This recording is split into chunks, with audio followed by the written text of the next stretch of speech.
YouTube, it's your boy FPL Kayman and I'm back with a brand new video. And in today's video, I'll be covering my Game Week 6 team review, as well as my Game Week 7 transfer plans, as well as team selection. And we're also going to see a potential Game Week 7 free hit draft, which I'm considering. So without further ado, let's dive in.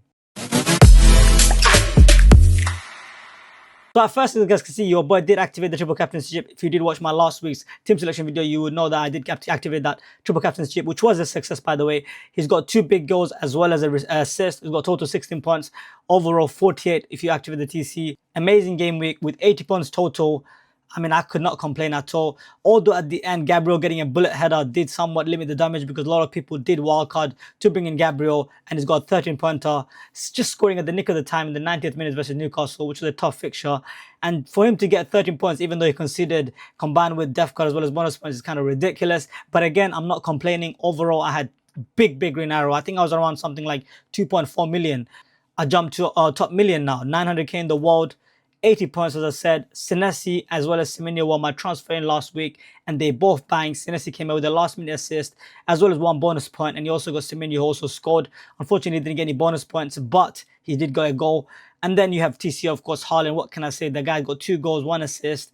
And I did a watch along, and that was an elite reaction, guys. I mean, that was a big success, and that was a big reason why I did have such a big green arrow. Just to talk about some of the players that were really disappointing. Of course, you got your Forest boys, Sales. I didn't expect much from him, but even then, he didn't even give me some save points either. So 2-pointer from Sales. It's like playing with 10 players with Sales, and we're going to get into it. I'm going to have to address that because he's becoming a big liability in my team, and I have to address this issue as soon as possible. In midfield, you got Salah, unfortunately, did blank, and won a 14.5 million asset blanks. That stinks. Luckily, though, Bruno Fernandes did also blank. He got -1 points, and he also missed a penalty. If he scored that pen, I would have been kind of muddled if I'm being honest. But a lot of people who don't have Salah and they won with Haaland draft, they do have Bruno Fernandes, and they also have Gakres, and they both blank, luckily for me. And then I also have, obviously, Kudus, who also blank, unfortunately. And then you have Anderson. He got DEFCON, but he got a yellow card. And then you got Reinders, who also blanked. And to be honest, he was kind of underwhelming versus Burnley, where they scored 5 goals and he got nothing from it. But again, I think in the tougher fixtures, maybe he will show up and potentially get some returns. But again, guys like Anderson and Reinders, they're really cheap, so I'm not too stressed when they don't return. But when Salah blanks, Kudus blanks, those does hurt much more. And then you got JP again. They played with 10 man. Chalobah got a red card, and he was also underwhelming. I think in the last 2 or 3 games, he only had 3 shots. But I think those numbers are kind of questioned simply because of the fact that he did play with 10 man both games versus United as well as versus Brighton. So how much can you look into those numbers? But as of recently, his form does seem to somewhat dipped. And also in the Champions League, he did pick up a red card as well. But that's a good thing because from game week 8 to 9, where he plays Sunderland as well as Forest, he will get that rest and he won't play in the Champions League. So the red card suspension only applies for Champions League. So that is good for his minutes in the Premier League. And you also have Delap, who's out for 8 weeks. So that's also good for JP's minutes. So I do think potentially we can get JP with 80 to 90 minutes week to week, which is a good option, to be honest. And even versus Liverpool, they consider versus Galatasaray again. They've been considering for fun recently, and they also lost Alisson. In the next fixture versus Liverpool, I could see him potentially get a return as well. So overall, the team does look good. But there's also some surgery needs to be done. As I said, Forest boys have been extremely disappointing. So without further ado, let's move on to my Game Week 7 transfer plan. So as you guys can see, first, I had quite a few options, to be honest. I had 2.4 million in the bank. I could have done lots of things.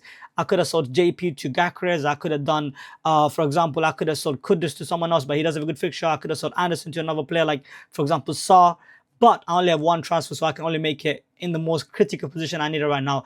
And believe it or not, guys, and it's not normally recommended. I don't recommend it either. Keeper transfers are not necessary, and it's not recommended. However, I am considering, as you guys can see, to take out Sales for Raya. Actually not considering, I have actually made that move. I did go early because Sales was going down in price. I just to make sure that I did catch that price drop on Sales and not lose value on him. And I ended up going for Raya early on. And that way I cover myself from the Arsenal defense perspective. They do have good fixtures coming up in West Ham, as well as Fulham, as well as Palace. I do think those fixtures are good for clean sheets, not so much for attacking threat.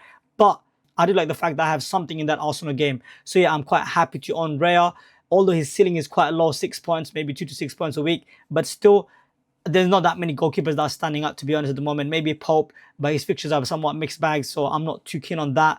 And again, ideally, you don't want to make a transfer goalkeeper, but again, I'm still buying an Arsenal defender and covering that defense, especially because we know that the area is going to be so high. So yeah, now let's move on to my Game Week 7 team selection. So this is how I'm lining up for Game Week 7. I'm starting with Ray at the back, who does have West Ham at home, combined with Senesi, who's got Fulham at home, as well as Virgil, who's got Chelsea away, and Richard with Everton away. I do like the fixtures for Raya as well as Senesi and Richard. They're good for clean sheets. However, for Virgil, he does play Chelsea away, but I'm hoping maybe he can get defensive contribution points. And they do have quite a few players missing, the likes of Palmer, which is ultimately their best player. They're also missing Andre Santos. There's injury rumors potentially for Caicedo as well. And they've also lost Chalobah recently, and combined with Colwell. Chelsea did lose back-to-back games in the Premier League, and they're somewhat on a downhill trajectory at the moment. So I do think maybe Virgil can potentially nick a clean sheet or even offensive contribution points. Moving on to the midfield, I'm starting with Mo Salah, who does play Chelsea away. A bit of a tough fixture, but considering the form that Chelsea are in right now and the key players that are missing, as I mentioned, I do think potentially Salah could get a big haul in this fixture.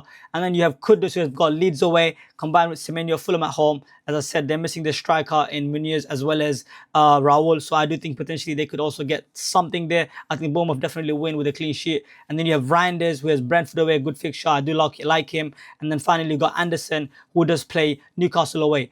Look, Anderson has got definite potential, and I do also think that he has a somewhat attacking threat as well. He did look good versus Sunderland, but I was disappointed that he didn't get any attack in return. But he was taking quite a few shots as well. But ultimately, he does have some set pieces, and he's got more risk to points than the Fulham Anderson, who has only clean sheet as well as Defcon. I just think the Forest Anderson is more risk to punt, so I'm considering starting him ahead of Anderson from Fulham. So yeah, now moving on to my strikers position, I'm starting with Haaland, who does have Brentford away, and he will have the captaincy armband, as well as João Pedro as Liverpool at home. I'm playing both JP as well as Virgil, but I'm hoping if Virgil doesn't keep a clean sheet, at least it's João Pedro that scores. So I'm kind of, I guess, hedging my bets there and hoping for the best case scenario either way. And then the captaincy, as I said, Haaland is a no-brainer. This week, I don't have any other standout captaincy option other than maybe Mo Salah. But ultimately, he's not been the best of form himself. So has Liverpool as well. They did lose their most recent game versus Galatasaray, and Mo Salah was rested for that game. So I'm hoping maybe that rest will help him and boost his energy and potentially get a big haul, as I said. But I am trusting the man in form in the Earl of Norway, who's been smashing in goals and assists left, right, and centre with the captaincy armband, and I do think he could do well this week. Moving on to the bench, I do have Dubravka as well as Anderson as Steven Krupa Jr. As I already said, guys, the dilemma is between Fulham Anderson versus Forest Anderson, whether to bench which one. I'm currently leaning towards starting the Forest Anderson. As I said, he's got more risk to points. So yeah, overall the team does look good. Now let's compare my this game week 7 team with a free hit team if I was to free and see how many players that are different, whether if it's worth a free hit or not. So if you look on the screen, guys, for game week 7, the free hit draft does look quite strong. But if you really look at it, honestly, the key difference is, for example, instead of Salah, you'll have Saka. Instead of, say for example, maybe Reinders, you have a Minte. Instead of Semenyo, maybe you have, I mean, I probably wouldn't own Semenyo. This draft has Semenyo and I already own him. So there's not much gain there. And then you get United mid like a Mbeumo or a Bruno. In this case, I picked Mbeumo versus Sunderland at home. But again, Sunderland has looked good defensively. And then you also obviously at the back, it's not a big difference. I have Arsenal D in Raya, and you have Gabriel there instead. And you got Martinez versus Burnley, but I also have a good keeper in Raya.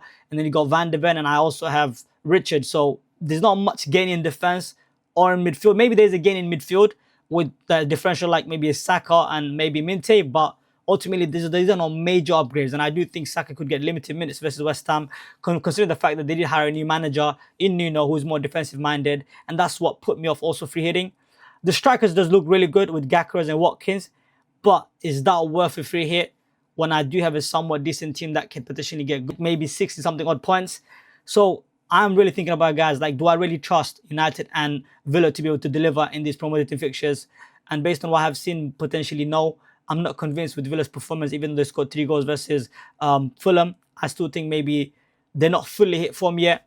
So it is a good free hit, don't get me wrong, but I just feel like I'm only improving 2 to 3 positions. Meanwhile, my overall team is quite good this week. So yeah, what do you guys think? Let me know in the comment section below. Do you think this free hit is worth it? Should I free hit in game week 7, or maybe it's worth saving it later down the line, potentially in game week 11 as well as 14? This week, it just seems like the only biggest gain is probably Arsenal. But if I just bet against Gakras, potentially maybe getting a 1 return, maybe I can survive. And if JP can somehow match that, I'll be more than happy with that. So yeah, let me know what your thoughts in the comment section below, whether you like your free hit 7 or you like my team for game week 7. Do you think it's needed or not?